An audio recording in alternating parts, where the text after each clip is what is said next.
बिहार में विधानसभा का चुनाव बेहद करीब है और इसको लेकर साथियों एक ऐसी खबर चुनाव आयोग की तरफ से आई है जो हैरान कर देने वाली है, जिसने पूरे देश की तमाम विपक्षी पार्टियों को हैरान करके रख दिया है।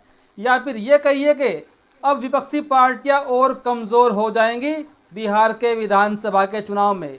और इसी के साथ साथ चुनाव आयोग ने बिहार के चुनाव से पहले 10 ऐसे नियम और लागू कर दिए, या कहिए कि 10 और बड़े बदलाव चुनाव आयोग की प्रक्रिया में कर दिए, जिसको लेकर लोग तरह तरह के सवाल खड़े कर रहे हैं। साथियों, आप जानते हैं एक तो पहले से ही देश के 80% लोगों को ईवीएम पर बिल्कुल भी भरोसा नहीं है और सिर्फ एक पार्टी बीजेपी, जो देश में बीजेपी वर्तमान में सत्ता में है, सिर्फ ईवीएम पर वही पार्टी भरोसा करती है। अगर सारी पार्टियों की बात भी करे तो बीजेपी को छोड़कर तमाम पार्टियां ईवीएम के विरोध में खड़ी है और लगातार बार बार विरोध करने के बावजूद भी चुनाव आयोग ईवीएम की सफाई में कहीं न कहीं अनाप शनाप बातें कहता रहता है, जिसका असर देश के लोगों पर बहुत बुरा यानी कि नकारात्मक रूप से पड़ रहा है, जो देखने में लगातार सामने आ रहा है। साथियों, अभी अभी चुनाव आयोग ने एक ऐसा रूल लगा दिया है और जिससे तमाम पार्टियां विपक्ष की हैरान है। चाहे बसपा सुप्रीमो हो, राहुल गांधी हो, अखिलेश यादव हो, एम.के. स्टालिन हो, कोई भी नेता हो विपक्ष का, वो तमाम लोग ईवीएम के विरोध में लगातार खड़े रहे हैं, लेकिन कभी भी इन लोगों ने एक मंच पर आकर विरोध नहीं किया।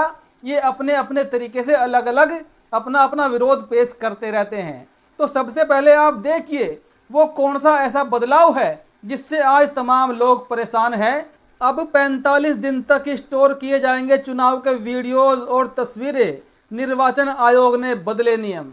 साथियों, आज से पहले अगर मैं आपको बताऊं, जो चुनाव होता है, चुनाव में काउंटिंग होती है, वोटिंग होती है, तो उस सारे के सारे प्रोसेस की एक वीडियो रिकॉर्डिंग होती है, फोटोज लिए जाते हैं और लाइव कैमरे में सब कुछ रिकॉर्ड होता है।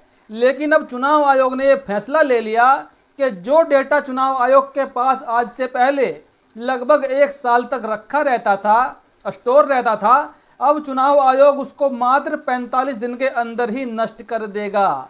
यानी कि साथियों, अगर अब किसी प्रत्याशी को चुनाव प्रक्रिया पर डाउट होता है, वोटिंग में हेराफेरी करने की संभावना लगती है, तो वो उम्मीदवार, हारा हुआ उम्मीदवार सुप्रीम कोर्ट जाकर याचिका दायर कर सकता था रिकाउंटिंग के लिए और दोबारा प्रोसेस के लिए। लेकिन साथियों, अब उस डेटा को चुनाव आयोग सिर्फ 45 दिनों तक ही सिक्योर रखेगा।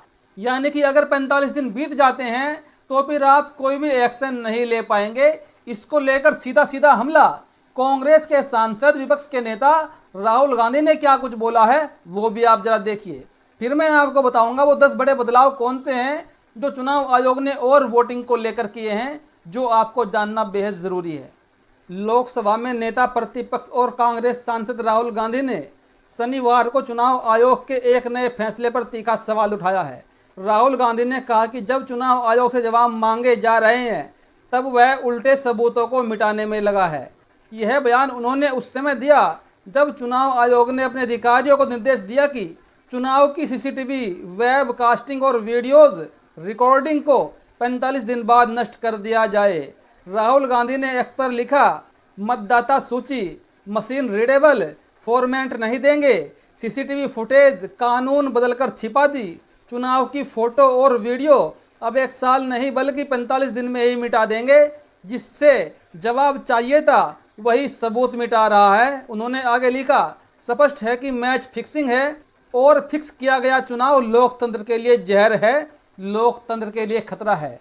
साथियों, राहुल गांधी लगातार ईवीएम को लेकर सवाल खड़े कर रहे हैं और चुनाव आयोग पर भी तरह तरह के सवाल खड़े कर रहे हैं।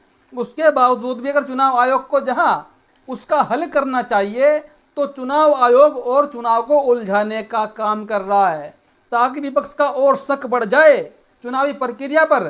चुनाव आयोग बार बार ऐसे ही और भी काम कर रहा है।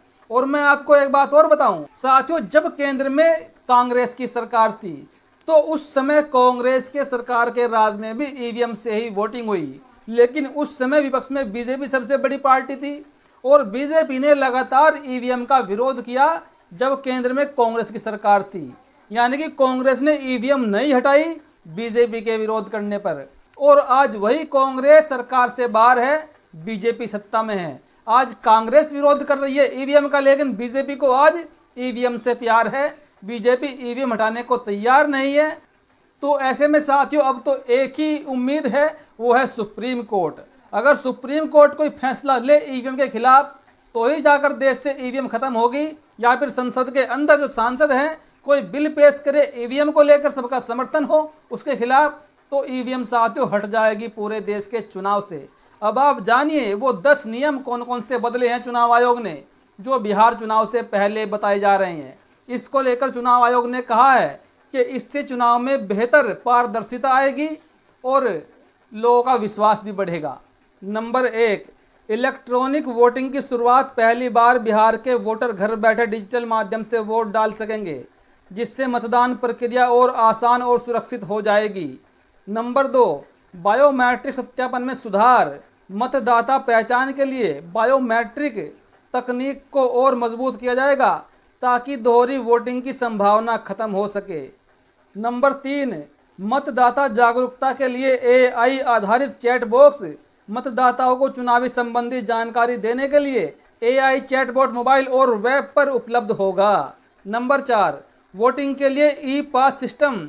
विशेष परिस्थितियों में मतदाता को ऑनलाइन आवेदन पर ई पास मिलेगा, जिससे वे आसानी से मतदान केंद्र पहुंच सकेंगे।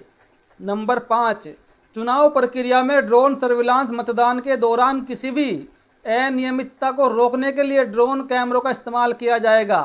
साथियों ऐसे बड़े बड़े बदलाव चुनाव आयोग ने किए हैं। नंबर 6, वोटिंग बूथों की संख्या में वृद्धि। भीड़ कम करने और सोशल डिस्टेंसिंग को बनाए रखने के लिए अधिक मतदान केंद्र बनाए जाएंगे। नंबर 7, मोबाइल ऐप के माध्यम से पोलिंग स्टेशन की लाइव जानकारी। मतदाता अपने नज़दीकी पोलिंग स्टेशन का लाइव स्टेटस मोबाइल ऐप पर देख सकेंगे। नंबर 8, मतदाता शिकायत निवारण तंत्र में तेजी। शिकायतों के निवारण के लिए 24 घंटे हेल्पलाइन और तेज प्रक्रिया प्रणाली लागू की जाएगी। नंबर 7, समाज के विशेष वर्गों के लिए सुविधाजनक इंतजाम। बुजुर्ग, दिव्यांग और महिला मतदाताओं के लिए विशेष सुविधाएं जैसे मोबाइल बूथ, रैंप आदि। नंबर 10, चुनाव प्रचार की निगरानी के लिए social media monitoring. Fake news और गलत प्रचार को रोकने के लिए सोशल मीडिया की कड़ी निगरानी रखी जाएगी।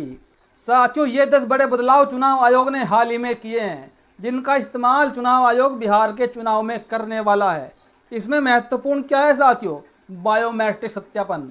अगर किसी को लगे कि ये व्यक्ति दोबारा वोट डाल रहा है, तो वहाँ पर बैठे अधिकारी उसके बायोमेट्रिक से पता लगाएंगे कि ये फर्जी वोट डालने के लिए आया है। और साथियों इसमें एक और बड़ी बात है, इसमें कोई भी मतदाता अपने बूथ की जानकारी मोबाइल के माध्यम से लाइव देख सकता है कि कहीं पर कोई गड़बड़ी तो नहीं हो रही है। तो साथियों चुनाव आयोग के इन बदलाव को लेकर आपकी क्या प्रतिक्रिया है? अपनी प्रतिक्रिया जरूर दें। अभी के लिए इतना ही, धन्यवाद।